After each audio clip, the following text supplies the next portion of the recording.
Yo, what's happening with y'all? I want to give y'all a quick post today. I've been training a whole lot, getting prepared for a lot of things that's getting ready to happen. And messed around and hurt my back real bad. I mean, really, really bad. One thing that I've learned is that and y'all see me posted a lot. Like I personally don't believe that Western medication really wants to heal you. So I lean more towards, the Eastern thought as it pertains to healing. So I have a lot of healers. Two in particular. Um, One is Hun, and man, don't worry about that. Anyway, so my acupuncturist, first of all, when I went to her and told her how bad my back was hurting, she hit me. It was like, all right, come on up, and she was working on me, working on me, and I could tell that she real live cared. And I'm like, man, this woman don't know me from a can of paint. Like, it hit me. And I guess us being from the environments that we from, we always trying to figure out, what's somebody's angle. And I asked her, I was like, why do you care so much about me? Because she don't know nothing about David Banner. She knows that I do a lot of stuff as it pertains to politics, but she don't really, know about David Banner. So she said something that really, really struck me. She said, I care about helping you because I want you to help other people.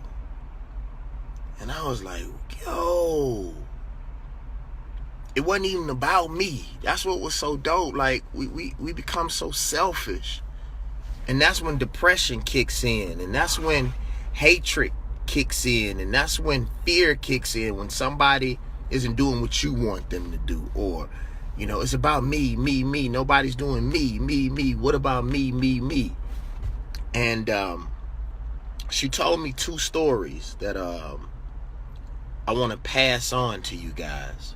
And in any way do I in any way am I attempting to be disrespectful if I don't tell the story exactly the way that she did. But because she doesn't speak English well, but I'm giving my interpretation. She's from China. She said, but watch this, Will. I'm gonna show you something though, Mr. Will. You won't be able to do that no more. LOL. So she said,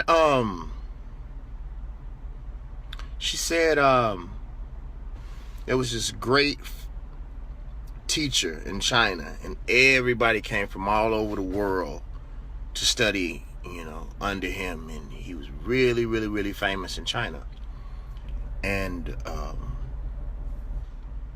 he had this school, and this stranger came to his school and knocked on the door and says, everybody talks about, and he said this to one of his students, everybody is talking about how smart your teacher is. Well, let me ask you a question.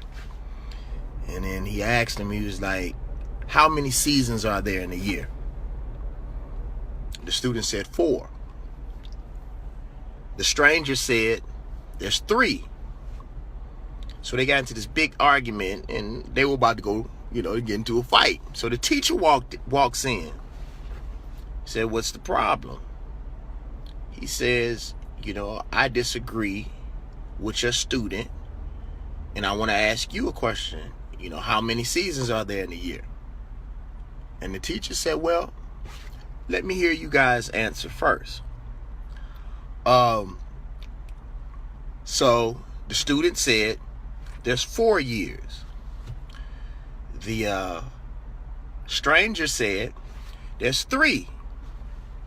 So the student said, teacher, can you answer the question? And the teacher looked back and said, there's 3. So she explained to me, in their culture, when you're wrong, you have to bow down on one knee, sort of submitting and admitting that you're wrong. All right. So after the stranger left, the student was angry. He was like, teacher, why did you say that? Like, I don't understand.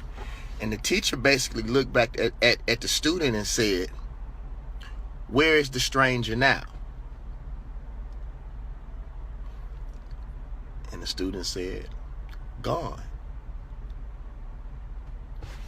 So in me saying that, which I think what she was trying to teach me is that if you're vibrating on a higher level and you know better, why even argue? Like, we argue with people who oppress us. We argue with people who we know don't study. We try to prove to people that we know something when we have greater work to do. And I thought that was so fucking dope. I was like, that's real. He told his ass 3 and basically told him to get the fuck on. You know what I'm saying? And he did it in a peaceful way. And in actuality, if you think about it, the stranger left happy. Like, really thinking he had done something. So the teacher, y'all interpret it the way that y'all want to. I'm going to tell you the second story. She told me, she said that Buddhist monks put their temples high in the mountains, and they're very hard to get to because, you know, they want to be still and they want to be able to meditate. They want to be able to go inward. So they said it was this great Buddhist monk who was very smart, and people wanted to get answers from him. So, you know, people would travel, you know, to ask him questions. So there was one person in particular who was able to get to him. And this guy, he stayed meditating in this small little mountain. So he stayed in the same place. So the guy had a question, and the monk stayed, you know, in that cave, in the cave. He would meditate in the cave. And the guy sat down and asked his question, and then he started meditating too. The monk never answered. You know the moral to that story? I'll tell you. In my interpretation, everybody's going to somebody else for the answer to their questions. Why don't you try to figure it out? You know, everybody looks at the monk for answers to the question. Well, why don't you sit and meditate like the monk to find your answers? Everybody wants instant gratification. Why don't you study? Why don't you pray and allow God to talk to you and wait on your answer like everybody else? And I was like, yo, that's the illest shit. Like, that's real. And then we expect so much from everybody else when in a lot of cases we probably don't even deserve to be in and around these people. And we demand and we pull so much, but we don't want to study. We don't want to meditate. We don't want to get still. Like, literally, he didn't say anything and the lesson was taught. You sit here and sit down, shut your ass up and listen the same way I'm listening.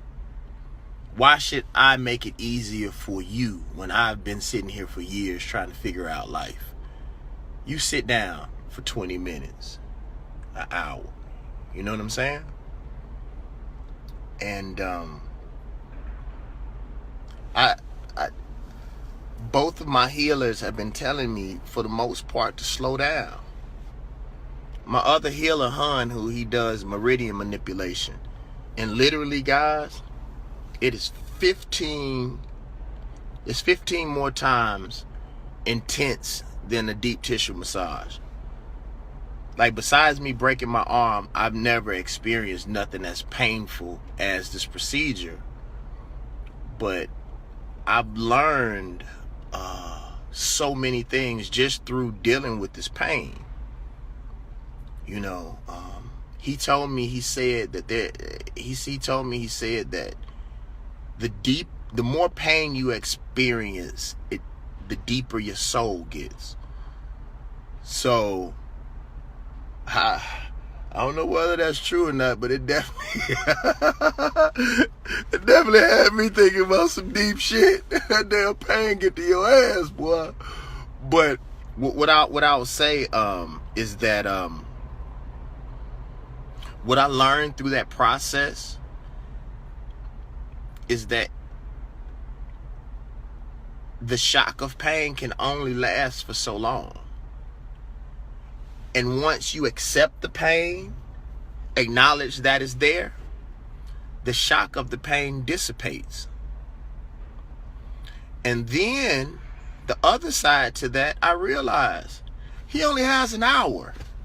So no matter how painful it is, all I have to do is get through a fucking hour, and that's it.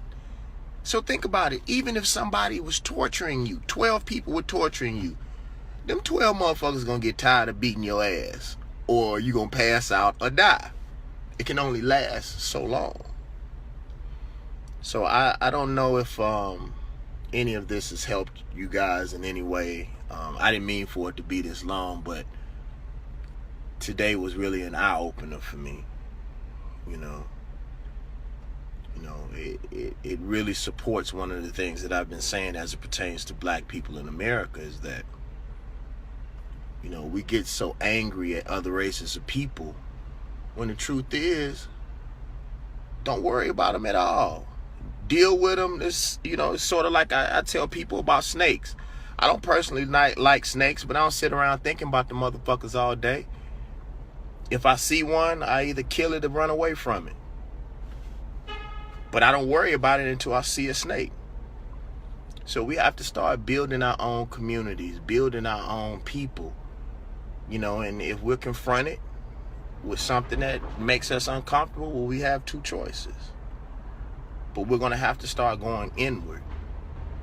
And it took hundreds of years for us to get in the position that we're in. It took us hundreds of years to become niggas. It's going to take us a little while to break that cycle. So let's be patient. I love y'all.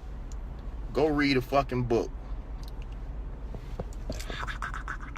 Oh, and pre-order the God Box. I'm going to stay on y'all ass about that. Oh, big shout out to Crisis too, man. E. Jones. And a very, very special fan that I found out that I have. That's in Tupelo, Mississippi.